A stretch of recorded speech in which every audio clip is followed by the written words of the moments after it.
Olá, sejam todos bem-vindos aí ao nosso ilustre primeiro episódio do nosso podcast de Comunidade em Diálogo. Sejam todos bem-vindos aí. Você é muito importante para nós aí. Hoje, especialmente nesse dia especial, estamos contando aí com a presença de um nosso entrevistador, que é... Eu tenho uma história pessoal com ele já há um bom tempo. Então, assim, é uma história já de alguns anos. E é uma história pessoalmente comigo, com a minha vida, assim, e uma pessoa que foi importante e é importante para mim até hoje. E assim, quando a gente pensou em podcast, em trazer o entrevistado e foi a primeira pessoa, para nós foi assim, foi bem significativo. E hoje nós trazemos aí para vocês o nosso amigo pessoal e também profissional dentro da área, eu e o nosso parceiro aqui, né? Doutor Pablo, trazemos o nosso convidado especial, Diego Carvalho Clarício. Seja muito bem-vindo, Diego. Uma boa noite a todos, né? Obrigado, doutor. Obrigado, Lê. Eu fico contente, lisonjeado e muito animado com esse primeiro convite, né? Eu fiquei muito feliz com a proposta, né? A gente que agradece. Cara, eu vou falar uma coisa pra você, viu? Raça do caralho! Lembra? Lembro.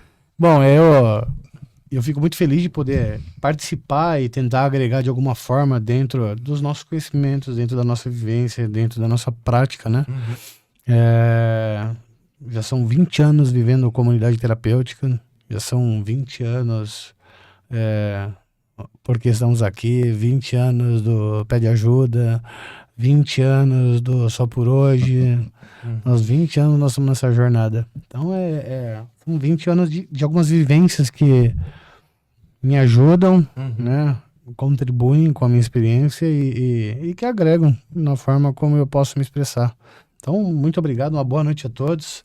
Feliz por ser o primeiro entrevistado, né? E vamos que vamos. Tem muita coisa para se falar aqui dentro.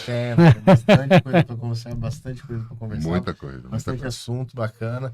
Eu venho também agradecer, Diego, né, a sua presença aqui.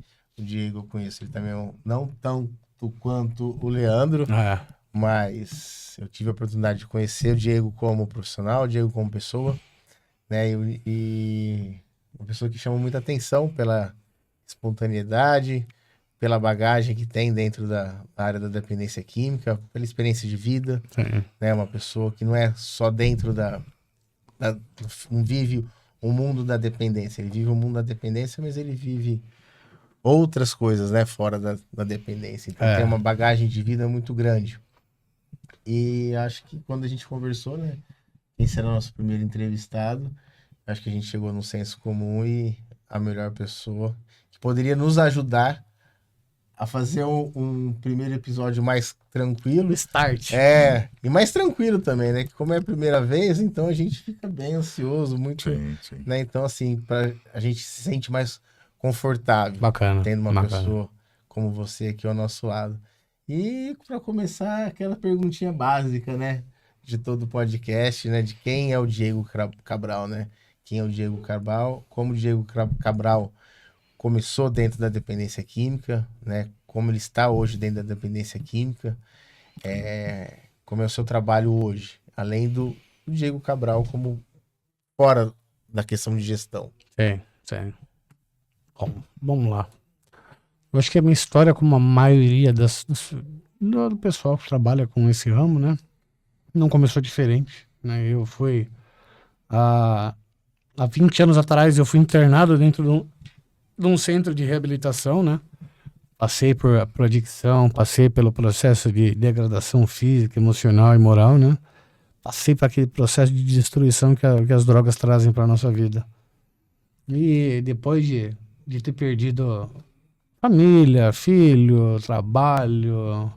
Nessa época eu trabalhava no SAMU, eu era radiocomunicador do SAMU, né? Eu fui exonerado do cargo por causa da adicção. E aí quando eu vi trabalho, minha carreira de que tinha sido jogada fora, minha mulher foi embora com a filha e fiquei sozinho. Falei, cara, eu preciso de ajuda. Coisas não estão andando da forma como eu achei que eu era, né? E quando você tá em ativa, você mente pra você mesmo. Sim. Eu sou o cara e na verdade eu não sou. E aí eu lembro de pedir ajuda pra minha mãe. Falei, olha, A princípio, eu pedi ajuda pra minha mãe porque eu queria passar um pano pra ela, que eu queria resgatar a proximidade com ela, para que eu pudesse retornar à vida, né? Eu falei pra ela, olha, eu preciso de ajuda, me coloca num lugar, eu preciso mudar o rumo da minha vida. Entrei num centro de reabilitação chamado Toque da Mão do Mestre, em Riacho Grande, né? Fui para uma internação em Ipeúna, aliás, e aí não deu certo, porque eu pulei o muro da clínica para ir na festa da chácara do lado, me expulsaram, aí eu fui para essa Toque da Mão do Mestre. Fiquei lá mais os meus primeiros 9 meses de internação, né? Passei por um processo completo. A primeira internação foi de 9 meses? Foram de 9 meses. Né? E na época, meus terapeutas eram Cubano e Cicatriz. Nossa, verdade.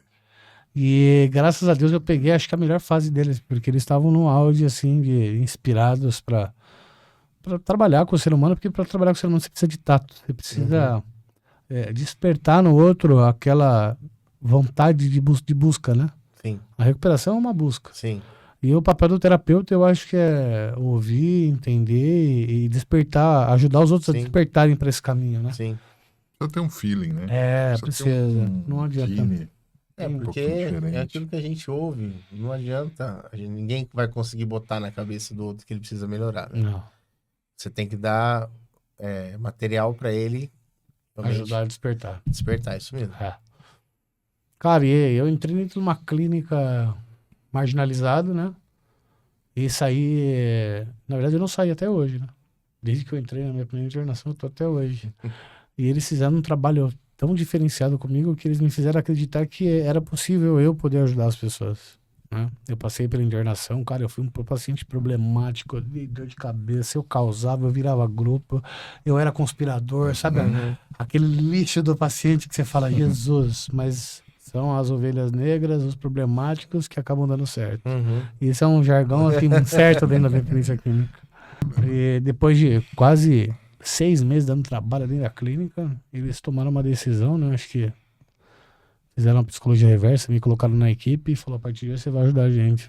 Aí eu, ajudar? Eu tô causando, eu tô dando problema dentro da clínica, eu tô fazendo só o que não deve e eles... Mas como assim? Não, você tem perfil pra isso. Falei, perfil pra quê? Pra você poder ajudar os outros.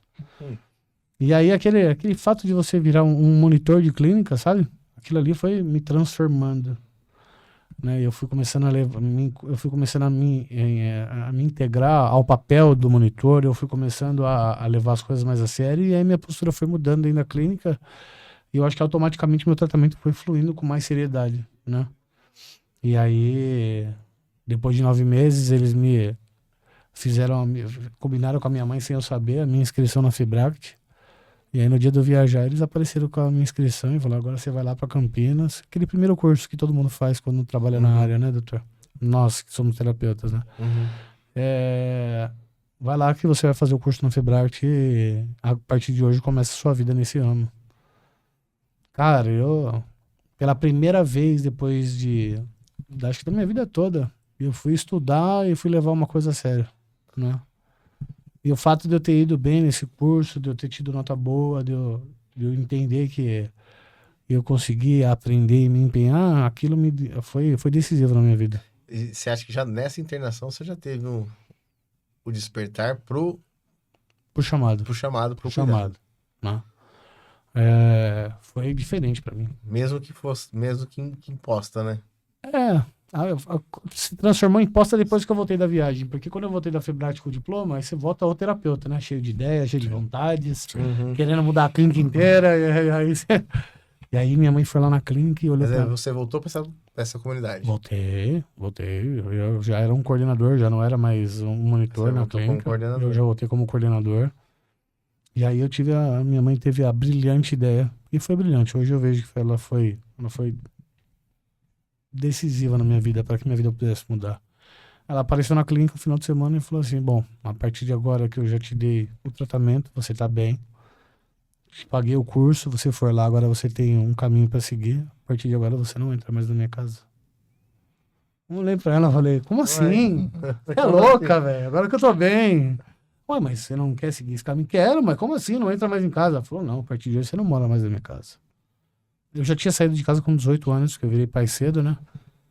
Mas quando acabou esse meu casamento, eu fiquei nessa de morar na casa dela e dei trabalho pra caramba. Então aquilo ali meio que fez eu engolir o caminho que eu tava escolhendo seguir, né? Passei muita dificuldade para poder aceitar esse caminho, porque nem sempre a gente aceita quando a gente não tem opção. Exato. É aquela questão do ego. Quando você não tem opção, você tem que aceitar as coisas que são mais difíceis. Quando você tem opções e quando você escolhe por você mesmo, as coisas se transformam menos duras, né? E aí comecei a trabalhar nas clínicas, e aí eu comecei a me aprofundar nos cursos, fui fazer UNIAD, fui fazer DENARC, enfim, eu fiz aquela outra complementação, pelo menos que eu acreditei ser importante, né? Sim. Hoje em dia, a maioria dos profissionais não acabam não indo atrás mais da UNIAD, mas naquela época eram poucas opções de curso, então a UNIAD era uma das coisas mais relevantes, que era da Universidade de São Paulo, né? Isso é uma coisa que a gente vai acabar conversando um pouquinho, né? Sem dúvida. Sobre essa questão técnica. Hoje em dia, assim, eu acho um absurdo, doutor. Hoje em dia tem nego que acabou de sair da clínica, acabou de ter internação, tá cheirando a droga ainda, falando que é psicanalista. Sim. Um monte de gente mentindo, vendendo um monte de curso que nem existe. Sim. Cara, como é que você virou psicanalista? Você não fez nem faculdade de psicologia, velho. Você é louco, velho. E o cara, não, olha aqui, ó, minha carteirinha. E aí eu vejo a galera vendendo curso. Mas essa é a nossa grande sacada dentro disso, é trazer informação para o público para informar sobre isso. Porque, assim, existe uma precariedade hoje muito grande nisso. Muito. As pessoas não se capacitam minimamente, não trazem nenhum tipo de informação e acabam se denominando especialistas dentro da área. E às vezes até tem informação, às vezes até um psicólogo formado, mas sem experiência e acaba denominando e acabam se taxando como profissionais. E existe essa precariedade que existe hoje dentro disso aí. Então, a informação nossa é para isso. Porque assim, é muito precário. Muito. O que nos preocupou, é isso. Depois comecei a trabalhar dentro da área, comecei a atender as comunidades, né? O Leandro já passou muito por isso também, e aí eu acabo vendo que os terapeutas, a equipe que está ali dentro, é uma equipe que não tem formação técnica. Tem, né? Lógico que a gente sabe que a comunidade terapêutica, ela é, né, o cuidado entre os pares, né? Tem essa questão mesmo da vivência. Mas tem que ter um preparo. O mínimo, né? O mínimo. Ou o básico. Que não tem. Você começou a falar de alguns cursos que você mesmo colocou como básico, como essencial. E eu, pelo menos a experiência que eu tenho, ninguém tem. Mas antigamente as coisas eram diferentes, né, doutor? Antigamente não existia terapeuta.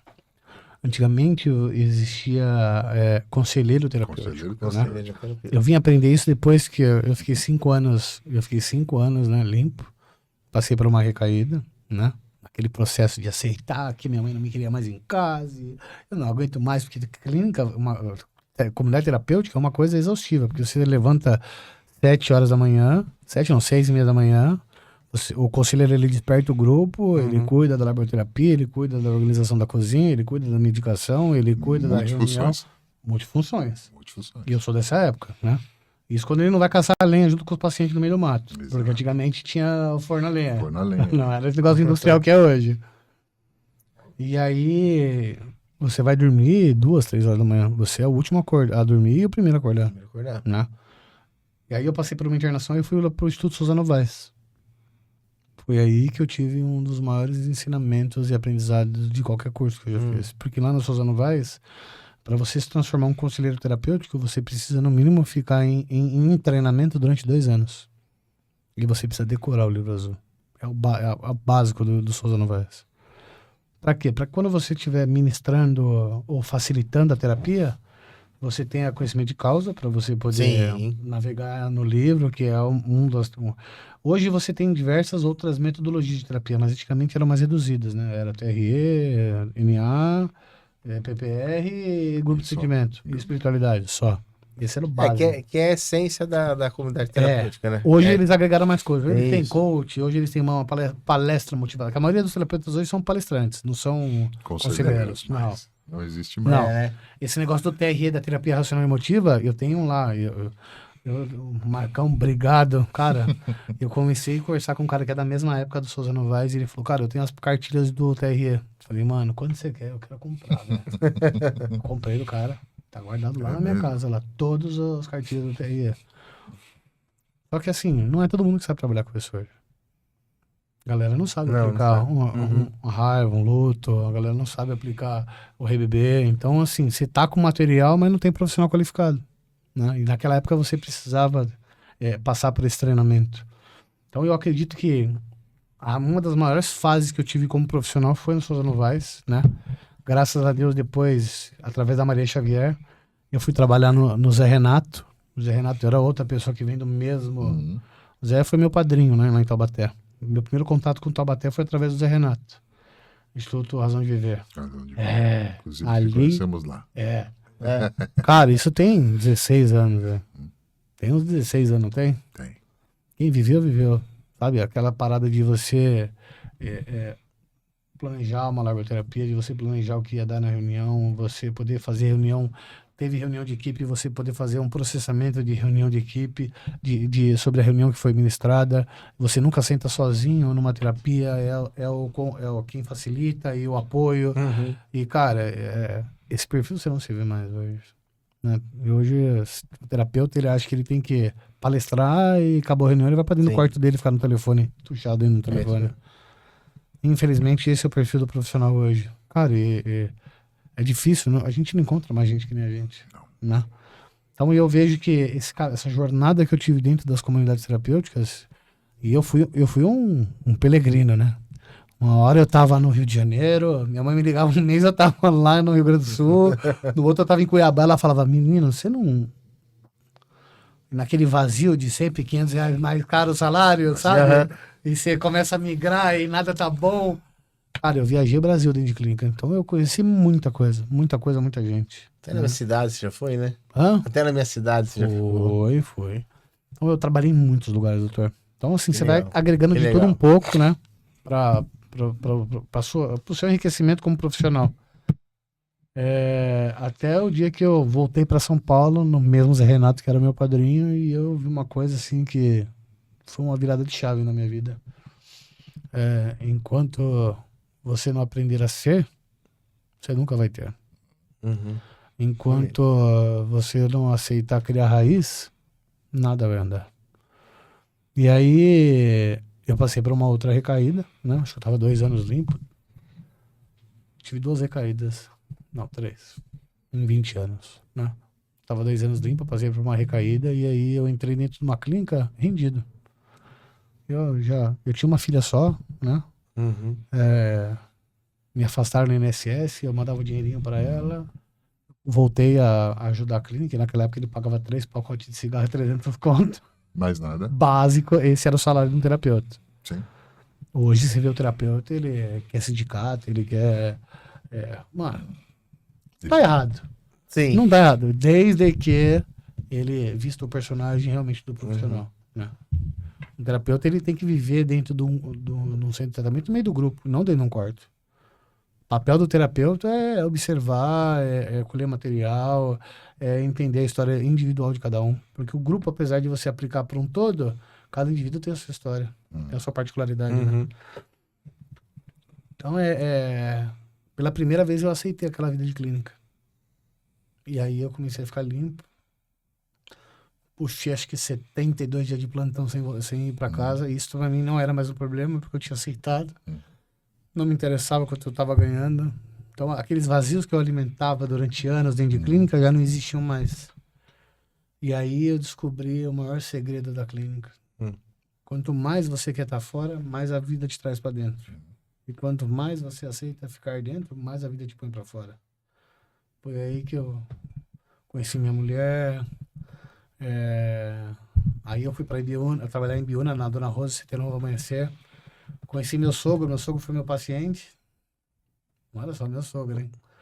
Minha mulher... Ele estava internado lá. Estava internado. A mulher mandou, a minha sogra mandou a minha mulher me adicionar no Facebook porque eu postava foto de terapia com os pacientes. E aí a minha mulher, não sei que loucura ela teve na cabeça, que ela viu o gordão aqui, mano, bonito, cheiroso. Uhum. Mas, vida de clínica. Uhum. Já com filho. Homem, ela novinha. Começou a dar ideia em mim. Eu comecei a corresponder, a gente acabou se envolvendo. E aí a gente começou o nosso relacionamento, né? Quando a minha mulher engravidou, a minha sogra falou, olha, eu preciso te ajudar, porque o seu futuro vai depender do que... Dependendo de como vai ser o seu futuro, vai ser a vida da minha filha, né? Minha sogra empresária, visionária, ela ficou algum tempo me observando e eu sempre fui assim, doutor. Eu sempre tive 2, 3 empregos, né? Então eu era terapeuta de uma clínica, entregava pizza de noite.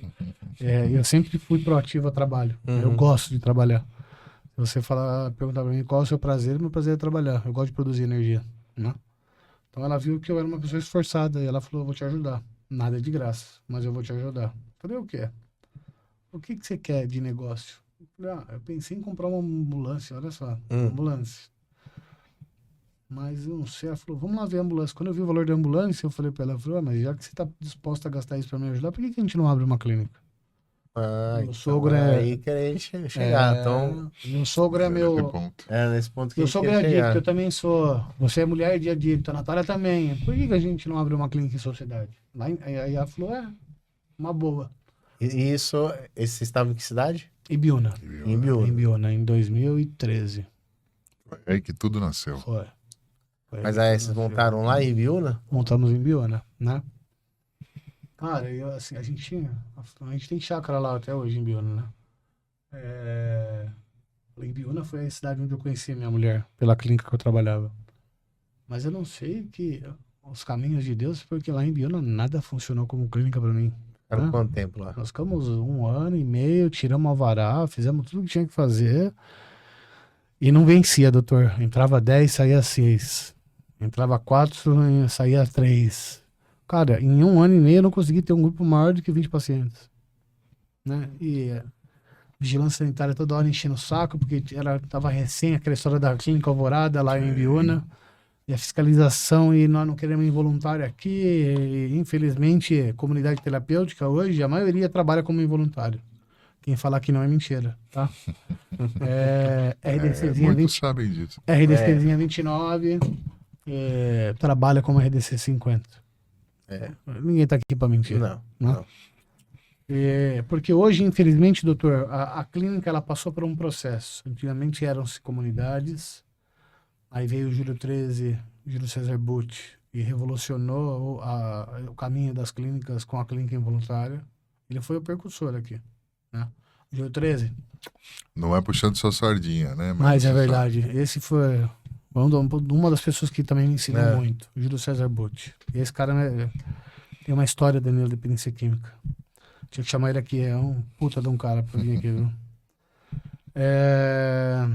Depois vieram as clínicas involuntárias, e aí a galera começou a fazer um monte de merda, matar paciente, fazer, trancar gente que não era dependente, que começou a acontecer só bizarrice no nosso meio. Aí misturou tudo, né? Misturou tudo. Veio agora essa demanda de fiscalização, né, que não é fácil, né? Eu tive que me adaptar a um processo lá, e nós mudamos para Taubaté, né? E aí antigamente Taubaté você podia receber o involuntário e você... E por que Taubaté?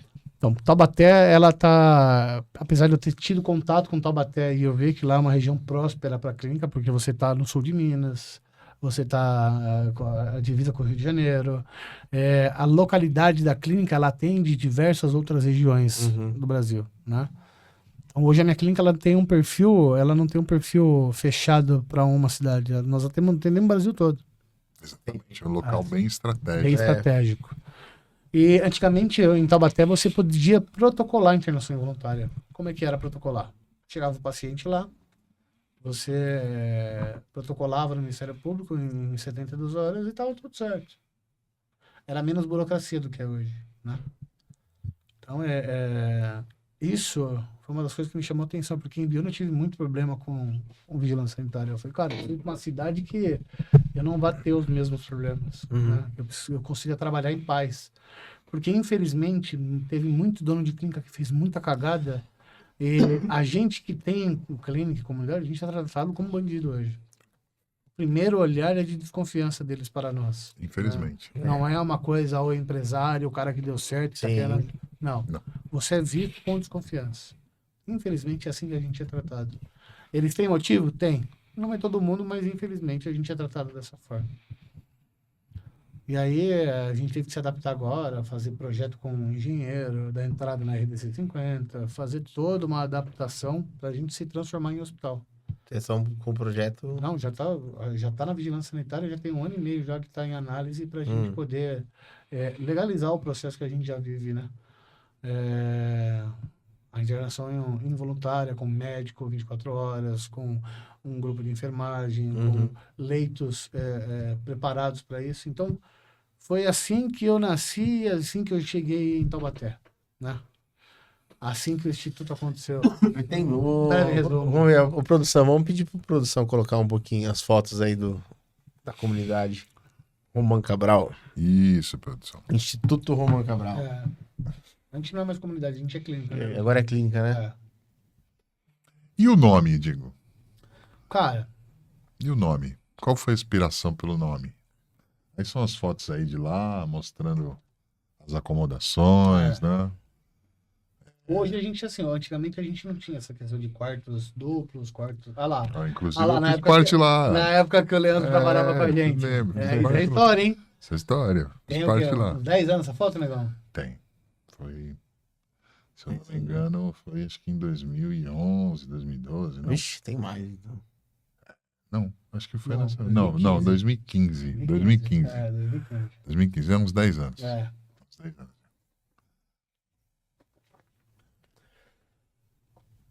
Cara, eu passei por um processo muito louco, né?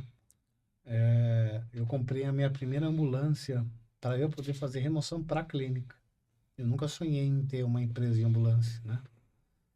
E... Inclusive a minha ambulância chamava Laurinda. Né? Laurinda? Foi a primeira. Foi a primeira ambulância que eu tive. Né? Essa daí? Não é. Era uma Ducato. Eu comprei da cidade de Mariporã, bem velhinha. Me dava problema toda hora, mas rodei o Brasil inteiro com ela. E a princípio eu fui fazer remoção um dia para minha clínica, né? E aí eu fui pego numa rodovia, num pedágio com o paciente contido dentro do carro, e aí eu fui preso por sequestro. Todo mundo poderia... história aí. Polícia Federal, deita no chão, deita, eu, calma, é clínica, aí os caras, não, você tá sequestrando uma pessoa. Foi aí que eu vendi o meu carro, né? Entrei numa dívida e comprei minha primeira ambulância para poder fazer remoção para a clínica. Para que não se caracterizasse mais como sequestro, né? Na época eu não tinha pouco conhecimento, muita vontade, mas e pouco recurso. E aí, como eu trabalhei para muitas pessoas durante muito tempo, um ex-patrão começou a chamar, outro começou a chamar, uma ambulância virou 2, daqui a pouco virou 3... Daqui a pouco virou 4 e aí se transformou no que é Cabral Remoções. E aí eu vou voltar para sua pergunta, por que do nome? Cara, Romã, né? Instituto Romã. Romã é a família da minha esposa. Né? Eu precisava homenagear a minha sogra, que foi a pessoa que me deu o pontapé inicial na minha vida, né? Se hoje eu sou empresário, se hoje eu tive uma oportunidade de mudar o percurso da minha vida, foi através dela. Coisa que nem minha mãe, coitada, professora limitada, não conseguiu fazer. E Cabral é o nome do meu avô, né? Meu avô chamava Alexandre da Rocha Cabral. Então uma pessoa que foi figura paterna na minha vida. E eu sempre ouvi aquela parada de você honrar sua ancestralidade, né? Então eu precisava carregar o nome dele, porque foi uma pessoa assim ímpar na minha vida, né? Meu avô. Então eu coloquei Instituto Romão Cabral por causa disso, né? O nome da minha sogra, que é a pessoa que me ajudou e pessoa que me deu o pontapé inicial, e o Cabral, que é a maior referência que eu tenho na vida. E as outras empresas começaram a seguir todo o mesmo rumo, né? Cabral Remoções, Grupo Cabral Tratamentos. Então, eu sempre costumo vincular. Até porque no meu nome, durante anos, foi Diego, o terapeuta. Mas depois que eu me transformei em dono de clínica, nunca mais eu fui Diego. Eu me transformei no Cabral. E todo mundo me conhece como Cabral. Como Cabral. Ninguém me conhece como Diego. Cabral. E lá na sua clínica hoje, Vocês estão com quantos pacientes? Doutor, olha, a gente passou por um processo de amadurecimento como empresa, né? Eu fui muito contra isso durante anos, porque eu aprendi que o que é para um é para todos, né? E como você vive dentro de uma clínica, você precisa exercer o coletivo, né? Então eu era contra esse negócio de a família que quer pagar uma acomodação melhor para ter uma coisa diferenciada para um e para outros não. Eu era contra isso. Mas eu tive que amadurecer e evoluir como empresa, porque senão a clínica não ia conseguir andar e caminhar, né? Então hoje nós temos um grupo menor, mas nós temos quartos duplos, quartos com 4 pacientes e quartos coletivos, né? Você atende todo o público. Todo o público. É uma questão de hotelaria, né? Mas é só hotelaria, né? Porque depois... o tratamento é igual para todos. É igual para todos. Eles passam com o médico ao mesmo tanto, eles passam pelos os psicólogos o mesmo tanto, eles passam com os terapeutas o mesmo tanto. É só uma questão de acomodação. Laboterapia. Da mesma forma. forma. É só uma questão de acomodação com menos pessoas e mais luxo. Tipo assim, um quarto duplo tem frigobar, tem ar-condicionado, tem televisão no quarto. Um quarto coletivo, não. Ele tem a sala lá para usar. Sim. Então, essa é a diferença, né? Eu tentei lutar anos contra isso. Anos me falavam para fazer isso e eu falava, não. Eu acho que os fundamentos terapêuticos de uma comunidade ou de uma clínica, elas têm que ser para todos, iguais, né? E durante anos a clínica ficou engessada. Conseguiu caminhar financeiramente falando, né? Não é a questão da clínica me dar dinheiro. É a questão da clínica ter uma vida financeira saudável. Enquanto eu não me abri para isso, a clínica não evoluiu, né? A gente ainda passa por algumas oscilações, mas caminha melhor do que antes. Então eu tenho um grupo hoje de 36 pacientes. 36. Eu já cheguei a atender 70 lá. Metade, está com metade. Hoje eu não faço mais isso. Hoje você visa a qualidade, né? Exato. Você visa a qualidade. Exato. Para a clínica e para os pacientes. Isso mesmo. E profissional? Você mantém o mesmo quadro de profissional? Como é que Cara, eu tenho Eu sei que você tem uns projetos legais lá. Tem. Que a gente não vê em muitas comunidades, não. Em muitas clínicas, muita comunidade. É um pouco diferente. Cara, uma vez, eu fui com ele, inclusive. A gente foi no Free Mind. Naquele Free Mind ele foi... ele mudou minha cabeça, né? A gente foi no Free Mind junto e lá no Free Mind falavam-se de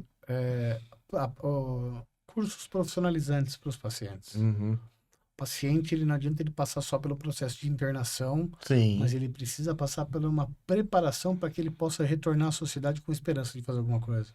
Porque quando o cara não tem esperança, ele sai com a mesmice. Então, a tendência é que ele volte a usar mais frequência. Então, a gente começou a desenvolver esses projetos, né? Os cursos de conselheiro terapêutico, porque eu não posso transformar ninguém em um terapeuta, porque eu não sou faculdade. Então, a gente dá o curso de conselheiro, tem o curso de barbeiro, converso com o Senai, que eu estou tentando trazer alguns cursos de mecânica, e a gente vai montar lá atrás, lá no barracão, algumas oficinas, né? A gente está tratando com o Senai para ver se o Senai abraça o projeto. O projeto está desenvolvido já em papel e eu estou em tratativa com eles. Estou esperando uma resposta deles agora. Mas a tendência é que a gente traga mais cursos profissionalizantes para a clínica, né?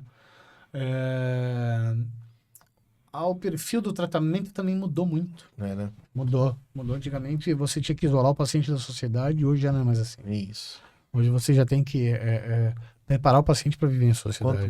Quanto mais cedo, né? Quanto mais cedo, tirou o cara da fase da compulsão, quanto mais cedo eu já consegui. Você sabe que eu era bitolado, doutor, em internação fechada, né?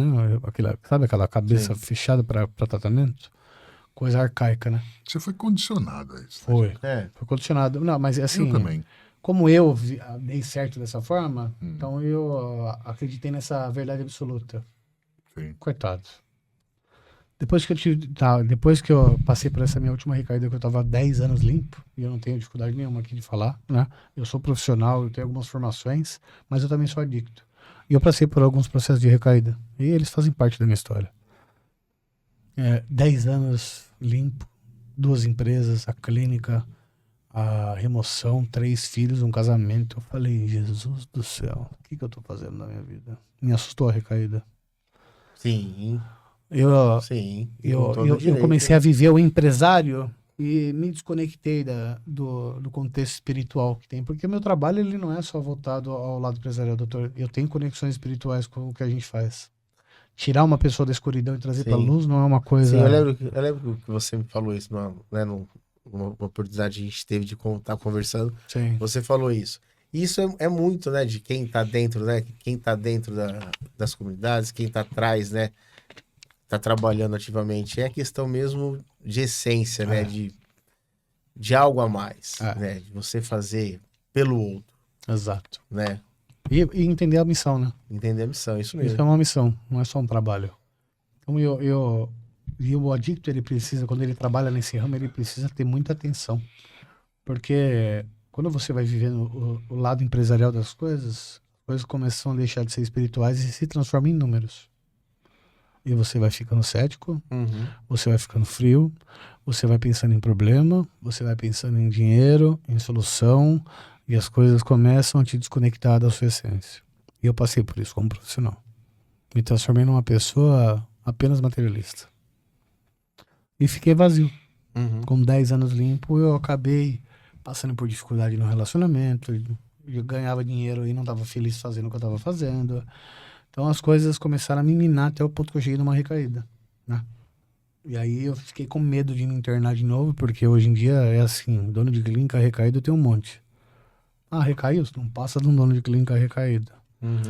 Então, os pais de família que trabalham nas minhas empresas iam começar a passar por preconceito por um erro meu.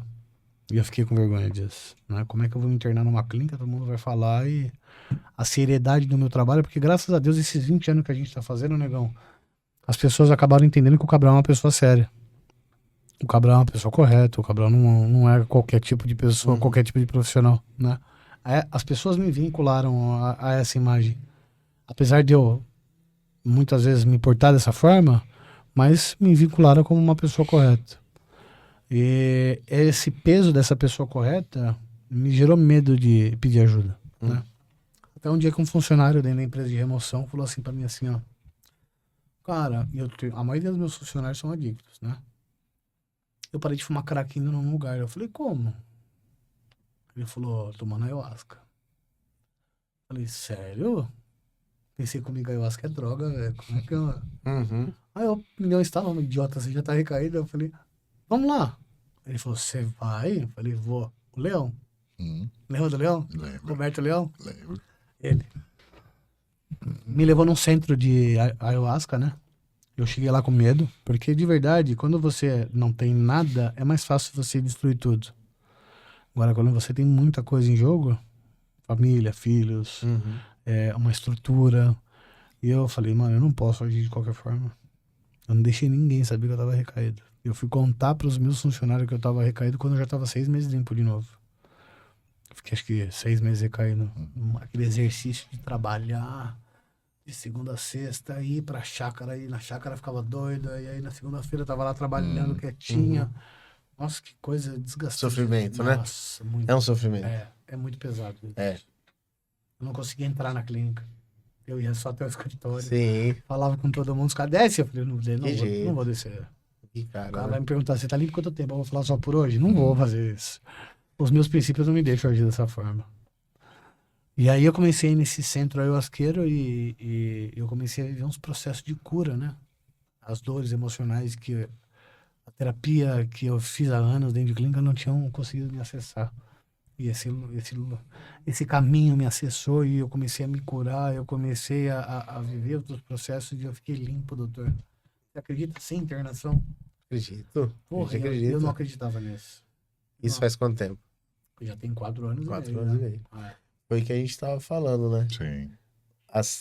As múltiplas... É porque existe hoje, a gente, assim, eu também vim de uma escola bastante engessada, coisa mais rígida. Eu não gosto de falar em relação à engessada, né? A gente veio da mesma escola, mas é uma maneira que a gente tinha, era o recurso que a gente tinha. Exato. No momento que era dessa forma, era programa ao extremo, recuperação ao extremo, 12 passos ao extremo, bastante laboraterapia e rigidez. E pede ajuda. E pede ajuda, né? Ele era, olha, a gente tava junto em diversas clínicas, ele era o bonzinho, eu era o mal, velho. A gente tinha uma balança muito grande no peso em relação com os pacientes, mas dava certo. Exato. Dava certo. Puta jogo do caramba que a gente fazia. Jogo. Dava certo. Questão de avaliação, questão de postura dentro da clínica. Tinha uma balança. Mas isso a gente trouxe essa bagagem. Mas como aquelas coisas evoluem, porque o intuito nosso é esse também, Diego. É trazer esse tipo de informação, porque entender as metodologias. Hoje mudou muita coisa. Mudou. Você, de alguma forma, foi um viés que você teve para se tratar, porque você se tratou. Sim. Que não foi através de uma intervenção afastada da sociedade, mas você conseguiu de novo colocar a sua cabeça no lugar, voltar para o seu centro e começar a ter uma vida plena. O intuito é isso dentro de... Porque isso é terapêutico, né? Sim. Sim. Hoje a gente fala sobre isso, através disso. Depois eu quero te perguntar também mais alguma coisa, porque tudo é terapêutico. Exato. O que a gente fala, tudo é terapêutico, mesmo que seja não só a comunidade em si, beleza, mas tudo dentro da comunidade, tudo que acontece é terapêutico para a gente poder. O indivíduo que vem, como nós chegamos aqui, de alguma forma, machucado, sem perspectiva, talvez com vergonha, com um monte de ressentimento, e aí de alguma forma chega algo que seja terapêutico para nos mudar. Foi inovador isso pra minha vida, né, João? Exatamente. Foi um caminho que eu falei, Jesus. E era uma coisa que você nunca tinha ouvido falar. falar. Não, eu abominava de clínica, doutor. Eu falava que a ayahuasca é droga. Sim. Porque assim, ó. Sem promoção, tá? Aqui pra sim, pelo fato da ayahuasca ter o DMT, pelo fato da ayahuasca ser um processo de expansão de consciência e dentro de Narcóticos Anônimos se fala da abstinência total. Sim. Isso gera conflito com Sim. Né? Eu durante esses tempos eu pensei em abrir um lugar voltado a esse tipo de terapia alternativa, né? Porque eu não fiz dentro da minha clínica? Porque a minha clínica ela já está enraizada com alguns processos. Então eu chegar agora com olha, agora eu descobri que isso daqui dá certo. Não, e o que você estava falando aqui? E deu certo pra você? Porque NA dá certo para milhões de pessoas. Então, é isso que a gente tem que ter muito cuidado. Deu certo para você. Exato. Então, se eu tivesse que abrir um lugar, teria que ser um lugar neutro, assim, do zero, novo, do zero, com essa metodologia. Então, eu respeito a clínica dentro da metodologia que durante anos, e é o que ajuda muito pessoas, que você for ver dentro de Narcóticos Anônimos, é o que deixa a maioria dos outros. A maior taxa de sucesso é Narcóticos Então, não adianta Anônimos. a gente ignorar isso. Funciona. Não, funciona. Só que eu descobri um novo caminho, um caminho que não se... Só que assim, ó, é um caminho que eu acredito que funciona, sabe para quem, doutor? Tem um público específico. Para aquele cara que tem milhões de internações e já não acredita mais em clínica. Que vive já aquele processo, aquele ciclo vicioso de recai clínica. É uma alternativa, né? Eu acho que esse é o perfil da pessoa que funciona. Sim. Não que não funcionaria para uma pessoa de primeira internação, mas eu acho que quando a pessoa tem mais bagagem, né, já tem aqueles dizeres que a gente tem de clínica, já tem aqueles conceitos, e já não está mais vivendo voltado para esse processo, a ayahuasca ela te toca de uma forma diferente. Ela te traz para algumas realidades diferentes e te faz... Puta que pariu. Então eu descobri um outro caminho. Né? Bom. Mesmo hoje eu tenho comunidade honrando. Se você perguntar para mim, você ainda comunga? Fazem 2 anos que eu não comungo mais porque eu tive um problema na coluna, né? Mas eu quero voltar a comungar. Porque foi a época que eu mais vivi em paz comigo e com os meus. E dentro da sua comunidade hoje, você tem são quais profissionais que atuam lá? Eu tenho um médico do caramba. Eu tenho um médico, pra quem não sabe, o Dr. Pablo é o nosso psiquiatra.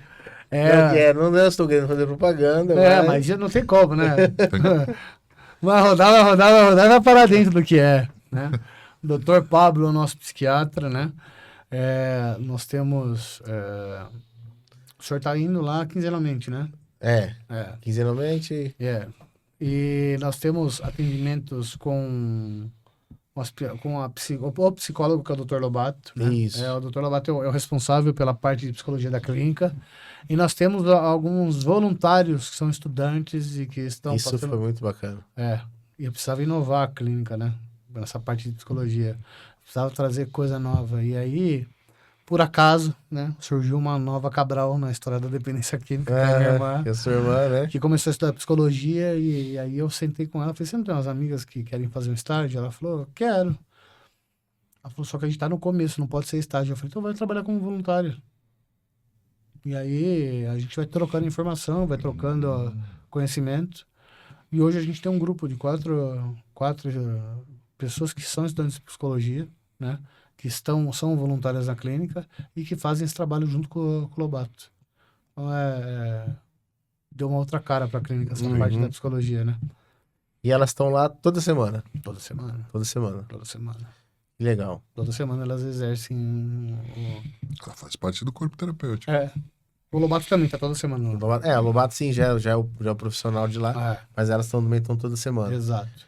E aí elas aplicam as técnicas realmente da linha da psicologia. Terapia cognitivo-comportamental, todas essas terapêuticas. Sim. Nós temos um grupo de terapeutas que são os que vivem 24 horas a clínica, né?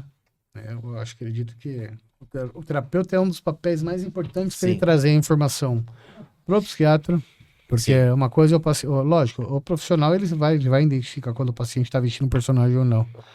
Isso é característica do nosso trabalho, né? Identificar o personagem. Mas eu acho que o terapeuta, ele é um elo entre o psiquiatra, entre o psicólogo e entre a equipe de enfermagem, porque ele vive diariamente o paciente. Sim. Eu não consigo fazer consulta sem esse profissional do meu lado. Esse profissional tem que estar do meu lado. E essa reunião, essa troca de informações entre os profissionais, ela é muito importante. Sim. Né? Eu gostaria até de aumentar a frequência lá na clínica, porque a gente veio numa época que a gente precisava processar cada terapia que era feita dentro da clínica. Exato. Né? E essa troca de informação entre as pessoas que enriquece o tratamento. Porque quando você faz isso, todos os profissionais falam a mesma língua. Sim. E entendem a mesma coisa, né? Então isso eu acho que é um diferencial do tratamento. Nós temos equipe de enfermagem lá, 24 horas, para poder atender todos os pacientes. Temos uma nutricionista, que vai uma vez a cada nunca. Né? Ela vai lá só para assinar assim, para falar pra você, obrigado, querido. Falar que eu vendo o trabalho da nutricionista, eu vou estar mentindo. O paciente vai olhar pra mim e vai falar, você tá certo. Não, isso não. Vocês vão comentar lá embaixo. Cabral desonesto, aqui não. Então, a gente tem a nutricionista que assina pelo processo alimentar da clínica. Tem a minha mulher fisioterapeuta, que se for necessário e o paciente escolher, ela vai até a clínica para trabalhar com eles. Mas isso é uma questão de escolha do paciente, né? Às vezes o paciente tem convênio e fala, não, prefiro fazer aqui, não quero particular. Aí a gente leva ele no hospital. Tem muito alcoólatra que chega debilitado fisicamente. Sim. Esse processo físico, né? Então vai de escolha, mas a gente tem essa opção. Então a gente tem um quadro de todos os profissionais que estão à disposição da clínica para o tratamento. Legal. Isso é bacana, hein? Porque a comunidade terapêutica mesmo, aquele modelo mesmo antigo, não que seja engessado, né? Não. Mas ele é muito limitado nessa questão de profissionais e colaboradores, né? Então, hoje em dia pode ser que tenha realmente essa gama de pessoas ali agrupadas para poder desenvolver um tratamento melhor. Mas tem alguns lugares que ainda é muito engessado. É só mesmo um médico que vá lá posteriormente para medicar alguns pacientes, uma enfermagem só para administrar medicação e... Cara, você acredita que acho que é CRF, Conselho Federal de Medicina. É isso, CRF. CRM e CFM. Não, então, o que é o federal? Regional. O federal. O CFM. Cara, eles começaram com uma onda de querer proibir os médicos de atendimento de clínica para tentar controlar as coisas e fazer uma... Inclusive em comunidade terapêutica.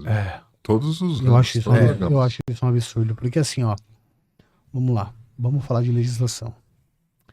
O KNAI, de imunodeprimidos e convalescentes, Sim. ele não abrange só dependência química. Ele também abrange saúde mental. Exato. Como é que você vai manter uma pessoa dentro de um lugar para um tratamento em estado de moradia sem um profissional, sem um médico? Não existe. Não existe, cara. O da cidade. Desculpa, o sistema da cidade já é sobrecarregado.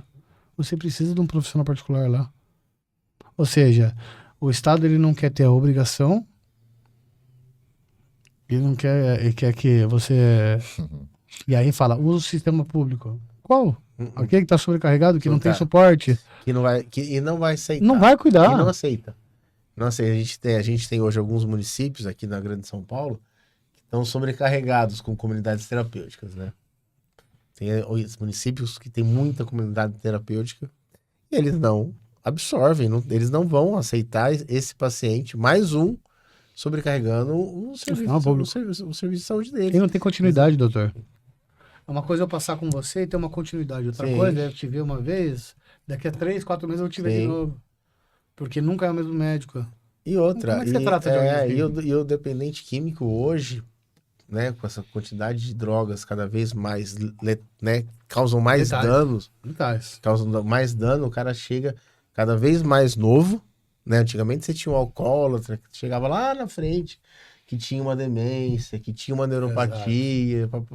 Hoje não, hoje o adolescente que interna, né? O adulto jovem que interna, ele já chega com o cérebro danificado. Sério, doutor, antigamente não tinha esse negócio de K9, K10, K12, então, K14. Mudou. Os quadros psicóticos, A Gastei tá matando a galera. Né, então não tem como a gente fazer um acompanhamento dentro de uma comunidade. Exato. E hoje a gente tem, nós que trabalhamos dentro desse ramo, a gente precisa ser muito claro, porque hoje os dependentes químicos, eles não chegam só com uma patologia. Sim. Então não tem como não ter um acompanhamento clínico, médico, psicológico e o que tiver de terapia integrativa para integrar isso seja melhor. Porque a demanda é muito grande. Aí, você que quer se adequar a virar um hospital para você poder entrar na EDC 50, sabe o que eles exigem? 3 médicos por plantão. Nem eles oferecem isso no hospital. Tem hospital lá em Tabaté lá que mal tem um. Não, mas a clínica ela tem que oferecer 3 médicos por plantão. Aí sabe o que eles estão fazendo, doutor? Eles estão elitizando o tratamento. Porque uma clínica que tem 3 médicos a cada 12 horas, você acha que ele vai cobrar quanto no tratamento? No mínimo R$3.000 a diária. A diária? A diária. Eu fui conhecer uma clínica em São Paulo, clínica de alto padrão. Sim. Que eram um médico no plantão. Aí tem físio, tem psicólogo, tem TO, tem nutricionista, tem educador físico. R$3.000 a diária. E tá barato. Sim. A diária. Tá barato. Porque se torna uma questão mesmo elitizada, como você provavelmente falou. Eu atendo gente pobre, mano. Sim. Meu quarto coletivo custa R$2.000 por mês. Dá uma diária de R$60 a diária. Pra alimentação, pros profissionais. Sabe, eu atendo gente carente.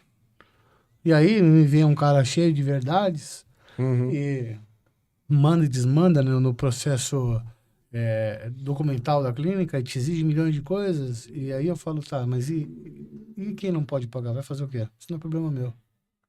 Ah, entendi. Ou seja, que nem a gente, voltando para aquela pergunta, eu acho que as clínicas elas vão migrar e vão sobreviver voltando a ser comunidade terapêutica. Eu acho que a evolução das clínicas vai voltar a ser comunidade terapêutica. Isso é uma forma que eu penso também. Eu acho que esse é um processo natural que as clínicas vão viver, né? Você era comunidade, você se transformou em clínica para poder atender a demanda. E aí, com essas... Eu acho que fiscalização é uma coisa positiva, desde que tenha coerência. Desde que tenha coerência. Né? Fiscalização tem que ter, porque a gente vê hoje muita clínica muita merda, desculpa o termo. Muita clínica abrindo. Clínica não, desculpa, muita comunidade abrindo, né? E desenfreadamente. Pessoas mal intencionadas que abrem, colocam um grupo de pacientes ali dentro, de acolhidos ali dentro, não dão suporte nenhum e vão tocando até a vigilância vir fechar. Fechou, eles saem dali, vão para outro lugar, abrem personagens, né? A gente tem personagens, a gente tem nomes, né? De pessoas que fazem isso. E a Vi não dá. Já começa a caguetar aqui, viu, doutor? Não tem dificuldade nenhuma, não, viu? A gente faz, viu? Os pilantras aí da jornada. Tem muita. Pergunta pro cara, quantas clínicas você tem? Tenho 30. Como você tem 30 clínicas? Não, você tem 30 chácaras alugadas com um monte de gente. É esse o termo. Clínica você não tem. Clínica você não tem. Você não tem. Você não trata ninguém. Um dia eu passei por um problema similar, assim, ó. Uma empresa veio... porque você tá jogando o valor lá embaixo, você tá prostituindo o nosso ramo. Eu olhei pra ele e falei assim, você tem CNPJ? Tenho. Você tem alvará da vigilância sanitária? Não tenho. Você tem alvará da prefeitura? Não tenho. Você tem alvará do bombeiro? Não tenho. Suas ambulâncias têm documentação? Não tem. Eu tô sendo nem empresa, você tá me questionando, eu tava colocando meu valor lá embaixo, eu tô prostituindo, quem tá prostituindo é você, que nem empresa é. Uhum. Então, assim, eu acho que as canalizações, elas são válidas. Tem que ter. Tá? Tem que ter. Tem muita gente mal intencionada assim, tem muita gente que faz muita merda. E é fácil ter as documentações na clínica? Não é fácil. Então é isso que diferencia quem tá no propósito de fazer o certo e quem tá no propósito de fazer errado. E mesmo assim, quem tá no propósito de fazer o certo passa por situações que a clínica é posto a teste. Né? Tem família mal intencionada. Uma hora você serve, daqui a pouco você não presta mais. Eu já passei por situação da família porque me devia dinheiro, ir lá e causar na clínica, falar que o cara estava sendo dopado, o cara estava sendo agredido porque não queria me pagar. E depois ficou me ameaçando. Se você não entrar no acordo comigo, eu vou denunciar a sua clínica. Tem família que faz isso. Você tem que ter jogo de cintura. Tem jogo de cintura. Muito jogo de cintura. Muito, muito. A minha vontade é de ir lá na casa dela, dar na cara dela e do paciente dela. Porque aceitou esse jogo da mãe. Puta que pariu. Isso mostra pra nós. Isso é só uma vírgula aí. Só pra mostrar pra nós aí, um parênteses, que a família é doente, né? Doutor. Só, e não adianta. Você pode culpar a clínica, você pode causar, pode descausar. Mas o seu filho vai voltar a usar droga porque você é uma pessoa desequilibrada e você culpa todo mundo e você não muda junto com o seu filho. Isso que é um outro grande problema. Esse é o problema. Que a gente trata. O desafio da comunidade é esse, né? Antigamente, você lembra que a gente tinha os... A parte familiar. Mas como é que chamava aqueles negócios que a gente ia pra dar palestra nas famílias? Não é laboratório. Os ambulatórios. Ambulatórios. Você lembra que a gente saía da clínica? Você tava numa motinha pequena, 2 caras gigantes. Saía lá no final de Embu-Guaçu e até o Morumbi dar uma reunião familiar, velho. E a gente era mó barato, sabe por quê? Porque família tratada, o trabalho ele fica mais leve, fica mais tranquilo, fica mais gostoso. Sim, porque senão o cara vai voltar pro mesmo ambiente contaminado, mesmo ambiente doente, né? Hoje a família, quando ela interage de forma saudável no tratamento, todo mundo tem que ganhar. Clínica, paciente, família. Sim. A família, quando ela te entende como um ponto de apoio para vencer esse problema, as coisas se transformam menos pesadas, menos duras. A caminhada se transforma menos dura. Agora, quando a família alimenta esse processo doentio de dependência e de superproteção, desculpa, ela caga todo o processo que é feito com o paciente. Não adianta, não vai dar certo. Não, é isso mesmo. Não vai. É isso mesmo, a gente vê. Né? O nosso dia a dia é isso. Isso, infelizmente, é uma realidade, né? Falando sobre isso lá na instituição, no instituto, você está desenvolvendo algum tipo de suporte para a família ou não consegue agora não? Cara, eu tenho o meu sócio Moisés, né? O Moisés era pra vir hoje, mas o Moisés pegou uma gripe também. Estamos te aguardando, deixa ele ver que essa desculpa de gripe. Ele tá vivendo o auge do que eu vivia muitos anos atrás, né? Ele faz um puta de um trabalho. Moisés, ele vive quase... Ele se demais. dedica. Por isso que hoje ele foi meu coordenador durante anos, né?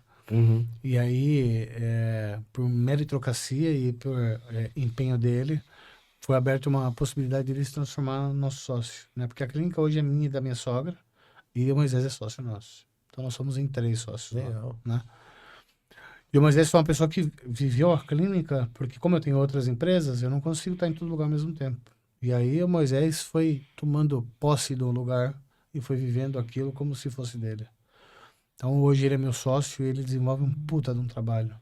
Mas como a gente tem muitas famílias do Brasil todo, né?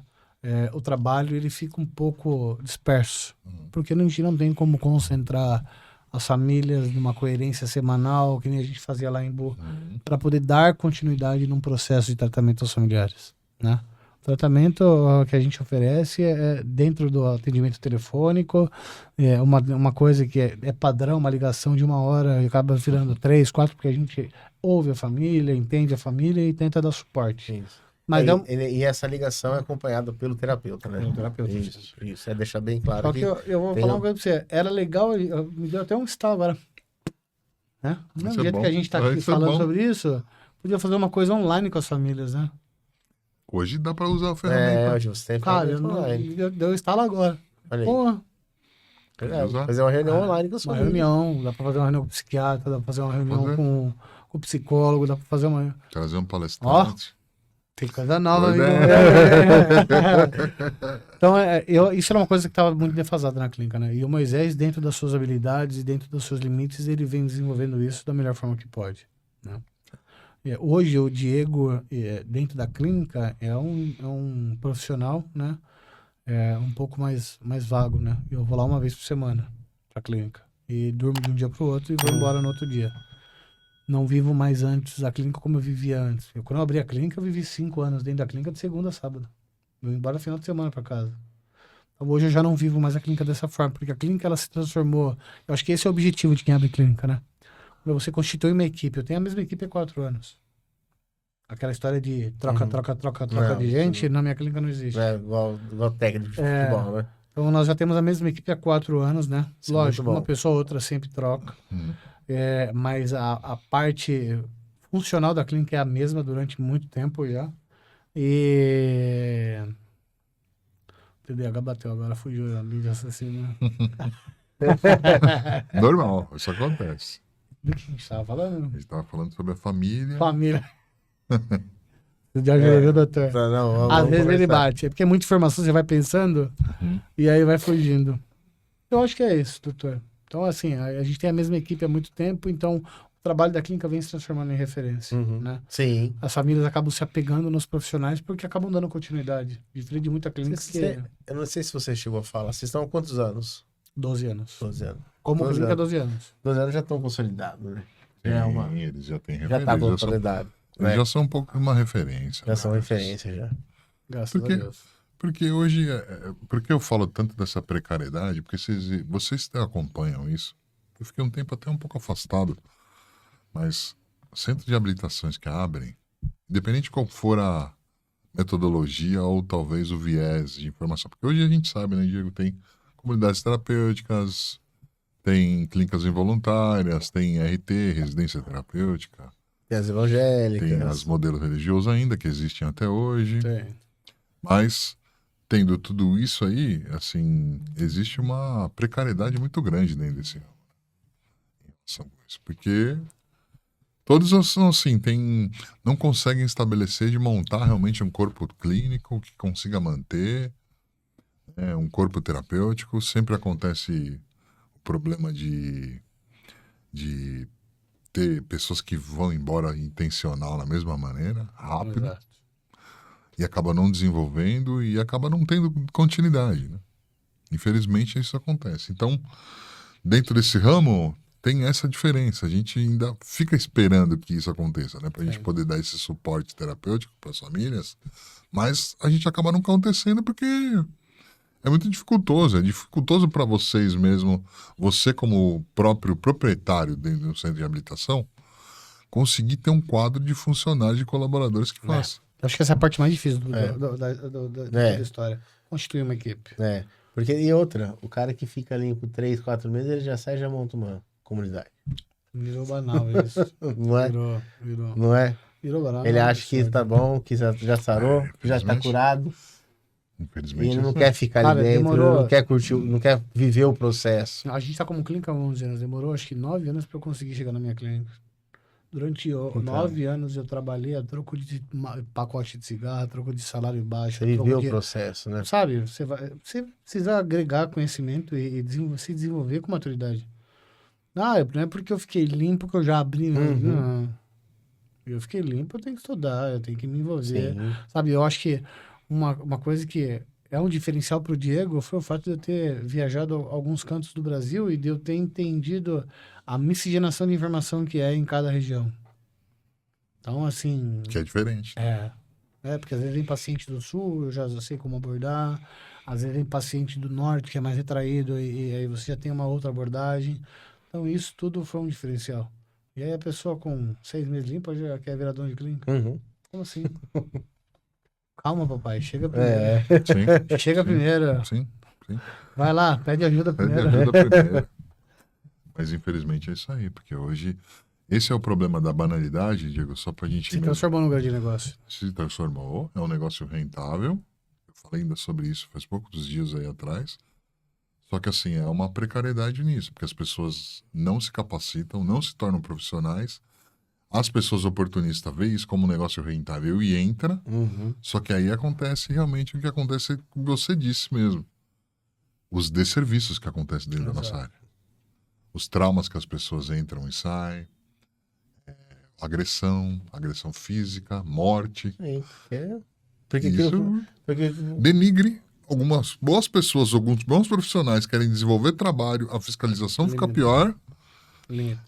E a gente acaba se limitando. Esse é um problema.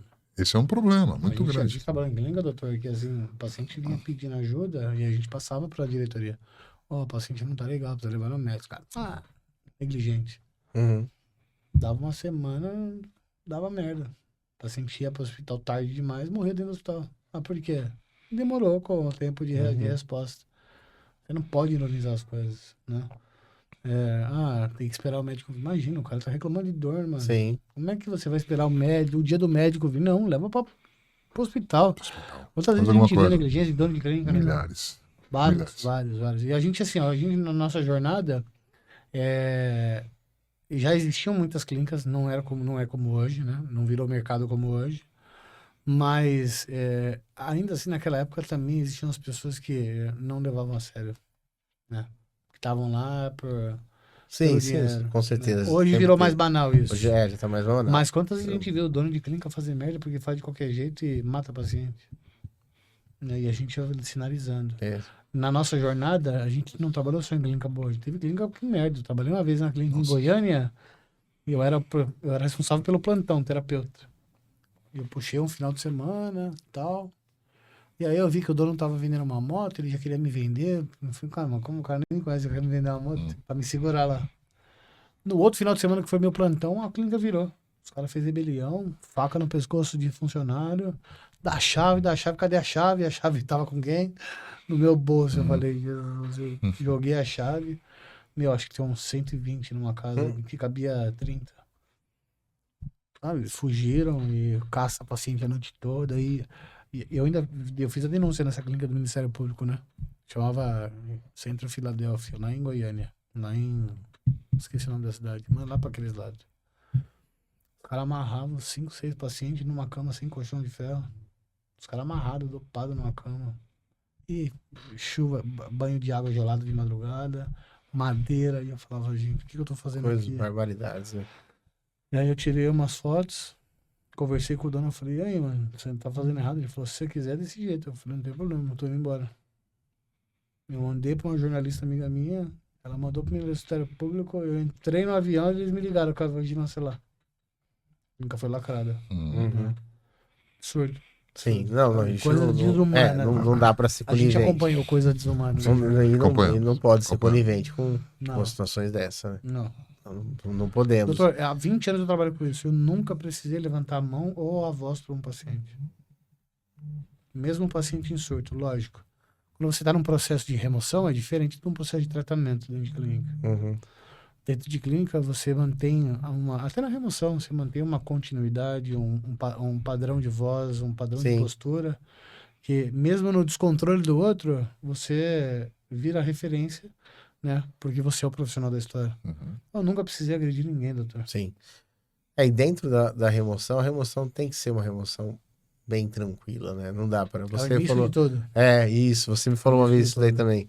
É o início de tudo. Senão o cara chega pro tratamento já bloqueado. Revoltado. Já bloqueado. E bloqueado. Com a mente fechada. Na remoção me trataram desse jeito, como é que eu vou me tratar agora? Acabou, ele perdeu. Perde o vínculo terapêutico ali. É isso mesmo. Exato. Esse é o problema, né? Assim, pra finalizar mesmo, Diego, o problema é os traumas que trazem, né? Tem muitas pessoas hoje em dia dentro que já passaram por um tratamento. Hoje até tem alguns que se recuperaram, outros ainda não, mas que tragam um trauma ainda do seu tratamento por intermédio dessas situações. Às vezes uma agressão que seja pequena. E vocês viram alguma coisa cabulosa de clínica? Vocês querem contar aqui? Sim. Ixi. Conta aí. Vi algumas. Já vi bastante. Eu estou há pouco tempo dentro de clínica. Eu já Quanto tempo você já está, doutor? Agora você que é o entrevistado, vamos lá. 3 anos. 3 anos já? 3 anos já. 3 anos. Já não, é pouco tempo, né? Não é. Mas trabalhando Não é. com clínica Já é há 3 bastante anos. tempo. Vendo todo dia clínica, você é doido, doutor? 3 anos é coisa pra cacete. Bastante tempo. É. E 3 anos. como foi migrar dessa... Você já trabalhava com dependente químico antes ou não? Não. Trabalhava com qual público? Eu ainda trabalho. Hoje eu não estou 100% dentro de clínica, né? Espero aí algum tempo aí atingir 100% dentro de clínica, dentro de comunidade. Eu ainda trabalho em hospital dando plantão de emergencista, né? Mas dentro da comunidade terapêutica, eu comecei com vocês lá, né? Sim. Comecei com vocês com a demanda do que o Moisés me chamou na época para trabalhar com vocês. Conheci o Moisés e aí eu tive a oportunidade de estar trabalhando com vocês. E aí Foi um choque mudar o público assim, doutor? Foi muito divergente do que você já atendia ou não? é um público totalmente diferente do que eu atendia, né? Mas é um público que me chamou muita atenção pela falta de cuidado dos profissionais, assim. Boa. Dos profissionais médicos, dos profissionais graduados, né? Porque, assim, é um público que numa outra conversa que eu tive com o Leandro, é um público que que a resposta, a taxa de sucesso é muito baixa, né? Então, assim, o profissional médico, o profissional psicólogo, ele não quer trabalhar com esse cara porque ele não vai ter sucesso. É um cara que vai... Acender vela pra defuntos. Queimar vela boa pode fim do fogo. Eu vou falar uma coisa pra você assim, ó. Eu, particularmente, eu tive 2 psiquiatras bons. Um era o Dr. Rafael Belzac. Sim. Que pra mim, ele é fodido. O Belzac é... Ele pode ser o que for, mas ele é. E o Dr. Pablo. A gente já teve outros médicos. É verdade, doutor. É assim, ó. Eu acho que tudo é uma questão de energia. Você atrai as pessoas que você tem a mesma energia, né? Eu já tive outros médicos na clínica que eu olhava e falava, Não vai durar. Não vai. Tinha medo de medicar, tinha medo de fazer as coisas, tinha medo de botar a mão na massa, tinha medo de fazer terapia com o paciente. E aí você perde o papel quando você tem medo de atuar como profissional, né?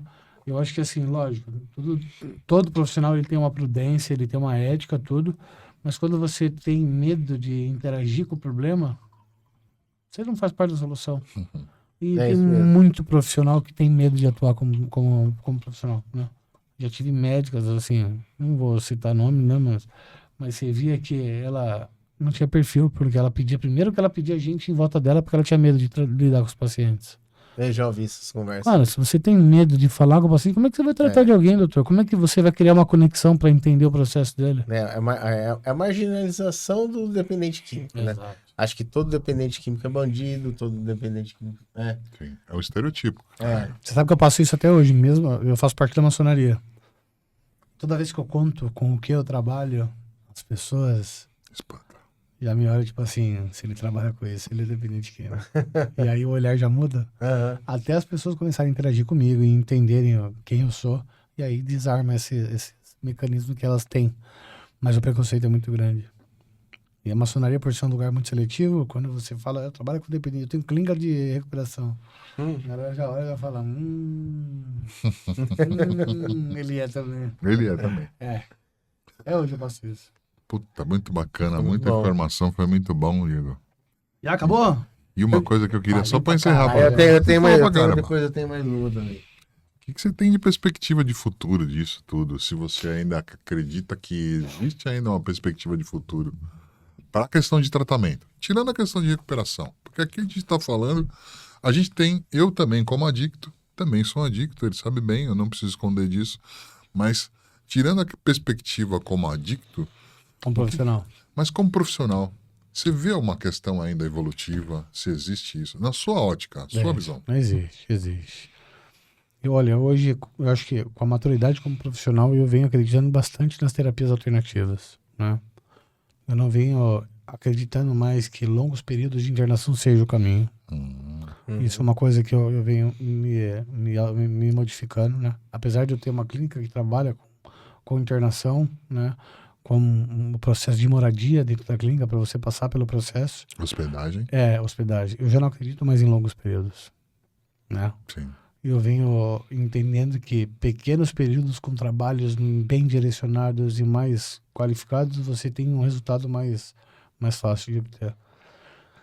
E eu acho que a questão clínica, né, precisa evoluir bastante, porque os pacientes eles estão chegando muito debilitados dentro das clínicas. Então eu acredito que ainda tem muita coisa para evoluir.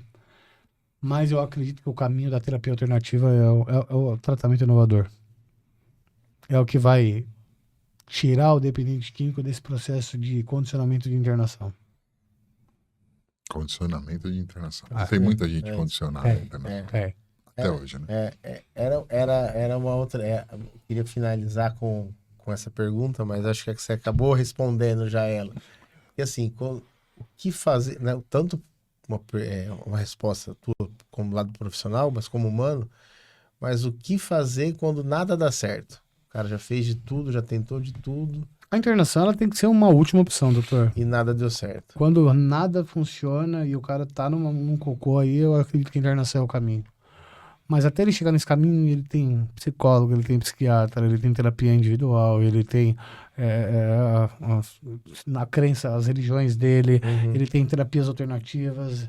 E eu acabei seguindo uma delas, que é o processo do xamanismo. Você tem diversas outras, você tem cromoterapia, você tem reiki, enfim, você tem vários caminhos, várias verdades que levam a um êxito. Sim.